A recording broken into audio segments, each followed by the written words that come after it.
storm approaches. Yet my warnings fall on deaf ears.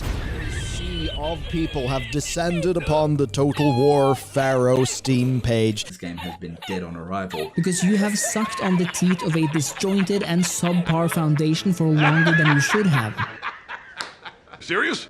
Thank you for what? Standing there? Has everyone been living under a rock? I've been saying this since 2013, okay? Everyone's acting as if Creative Assembly has never released a full game as DLC before. I hate to break it to you lads, but they do it all the time.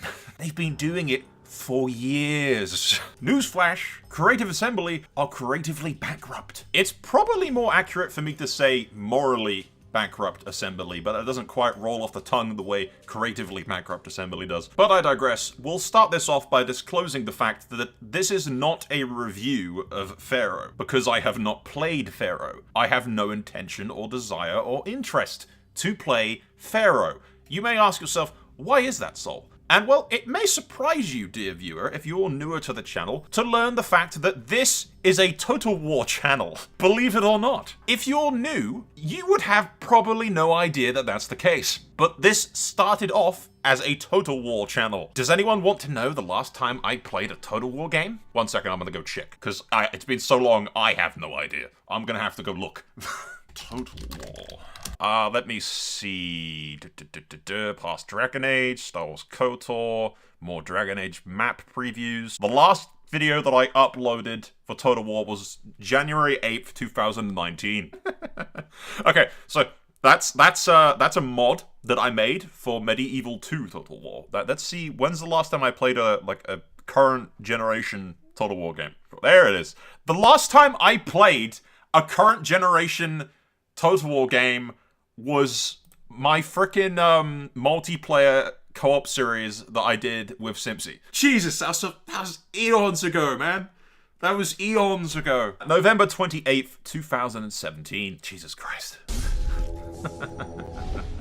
Okay, so we need to get to the root of this, lads. We need to get to the root of this, which is hand in hand with the reason that I have not recorded or played Total War in, frickin' forever. And for some context, in the background will be some Dragon Age Total War footage. I have been working on that mod for many, many, many, many years, but have not played a single second of it. I just make the map pretty. The irony, ladies and gentlemen, of someone completely disillusioned with the Total War franchise and Creative Assembly's bullshit, spending years of my time making a Medieval 2 mod, is not lost on me. I can only say that the reason for this is primarily that I like making pretty things. But also, in my heart, I grew up with Total War. My first introduction to the franchise was Rome 1, and my farewell was Rome 2 / Attila, which was basically just Rome 2 DLC. That was not the start of the corporate greed, ladies and gentlemen, but it sure as hell had the ball rolling by then. I could see that boulder coming down the hill with paid blood DLC splat all over it, basically the equivalent of Oblivion's horse armor, which is a whole different fucking video. But I saw that boulder of greed coming down that hill, lads, and I got the hell out of there. But unfortunately, a lot of people didn't. It's Creative Assembly, they said. They'd never hurt us, they said. Talking about the company that changed their entire engine in order to oust modders and prevent people from creating expansion packs for free, so that the company could instead create those mods themselves and then sell them to you for full price. And again, Pharaoh is not the first time that they have done this. It is not the second time. It is not the third time. It is not the 4th or the 5th or the fucking 100th. It is the 1000th time. Okay, I'm exaggerating, but it's the 1000th time that they have sold you DLC as a full game. They have been doing this for years. Because as a modder, ladies and gentlemen, I am painfully aware of the limitations that they themselves put into an engine that they consciously decided to change to and make as unfriendly as humanly possible for modders. The difference between modding their older titles, the freedom that you have doing so, compared to the current generation is astoundingly night and day. And as they made this change, ladies and gentlemen, they conveniently started to release things that I could only look at and go, huh, if this was Medieval 2, we'd have this as a mod, and it would have 1,000 times more content. There are, in fact, multiple, endless examples of this. The less egregious being Napoleon to Empire, or Attila to Rome, both of which were just slightly improved versions of the original games sold at the full price. I instead bring your attention to the Total War Saga series, which is basically just them admitting that these are mods that they've made that they're now going to sell you for money. Every single one of these Saga titles on past engines prior to the change, which they bloody well did on purpose, you would have gotten each of these titles for free. Modders would have made all of these for free, vastly better quality. For free. How do I know this? Because they already exist. Medieval 2 already has a Thrones of Britannia. Medieval 2 already has a Troy. Medieval 2 already has a Pharaoh. Medieval 2 has Lord of the Rings. Medieval 2 has Dragon Age. Medieval 2 has World of Warcraft. Medieval 2 has all of these titles that Creative Assembly didn't see a penny for. And oh boy, does that get their little corporate panties in a twist. And if you, dear viewer, are a heartless corpo scumbag, you may be thinking to yourself, how do we tap into this unexploited market? How do we stop the modders from releasing content for free that we could be charging for? Think. What is Warscape. Let's update the engine, let's heavily limit modders, and then we make the mods with half of the effort and none of the love. Basically just slapping a new coat of paint onto an already existing video game that they paid $60 for. We brand these paid mods as Sagas and sell them to the consumer, who otherwise, had we not limited the engine, would have gotten these things for free. It's genius! I haven't had an idea this genius since we started selling Blood DLC in each of our releases, or when we excessively started cutting out entire factions and content from Warhammer and then reselling it throughout the course of several Warhammer releases. Reselling used assets that should have been in those games at day one. Seriously, ladies and gentlemen, when Warhammer released, my initial reaction was, oh, this looks cool. And then they started, like, half the factions were missing. And my immediate thought was, crap, it's all going to be DLC. Yeah,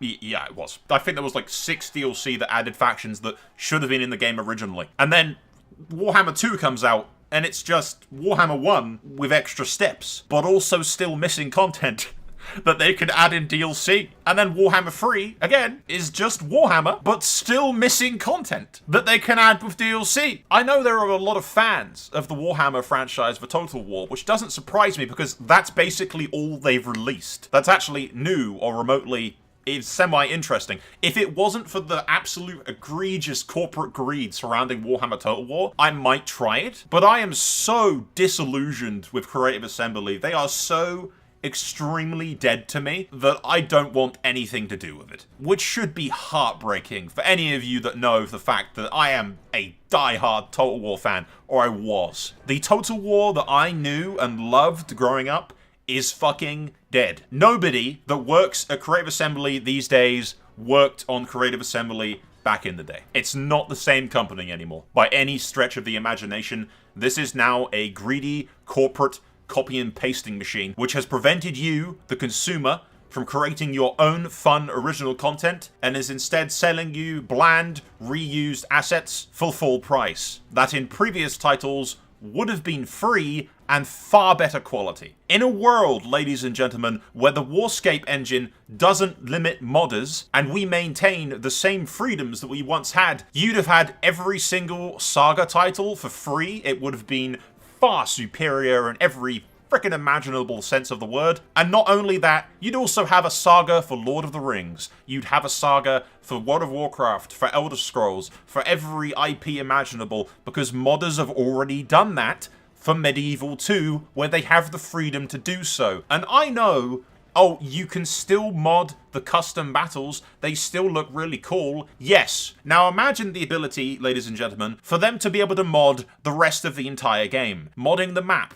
modding every single thing in the entire game. Imagine the possibilities. It would have been great. Creative Assembly knew the possibilities, and they saw it as a threat to their profit margin. They updated the engine, they changed the locks, and they sold you garbage for full price. Total War Pharaoh, ladies and gentlemen, is just another piece of garbage. A paid mod.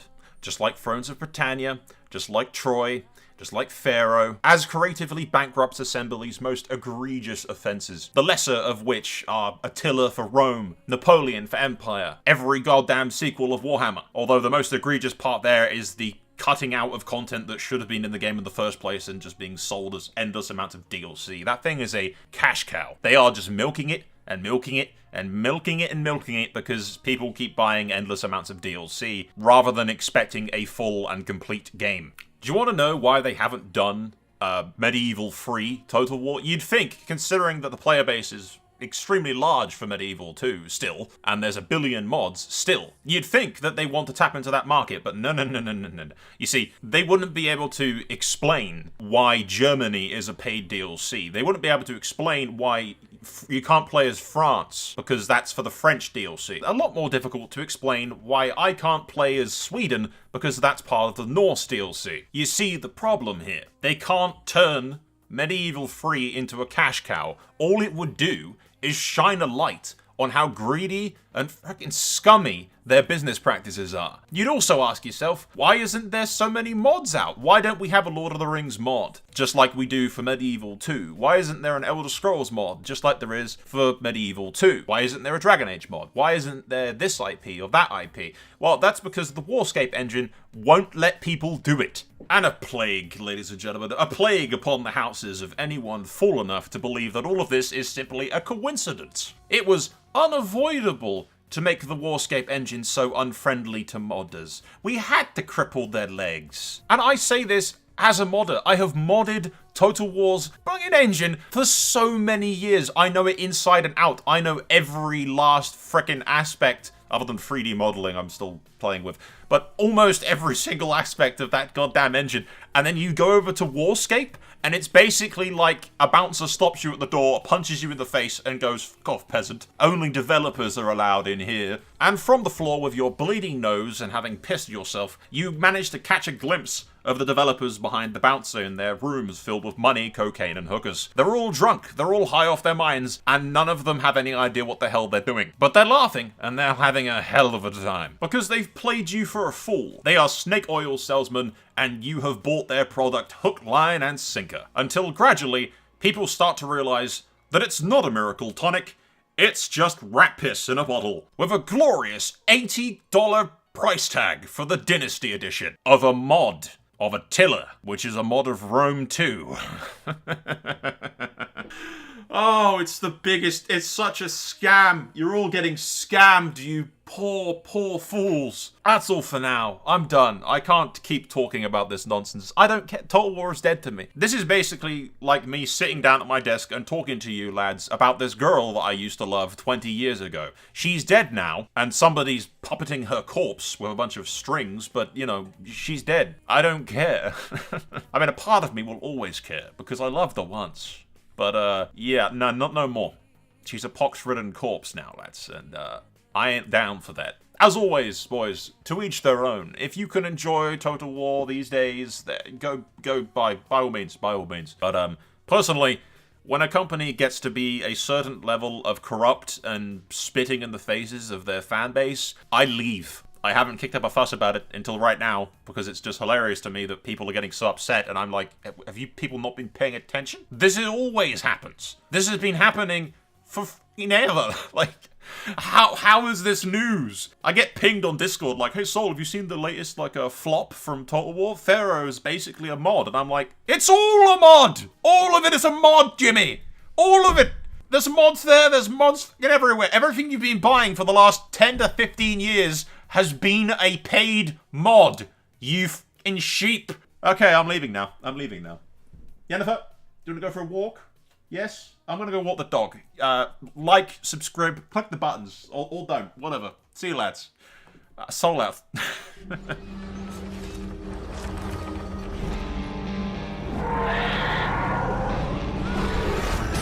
And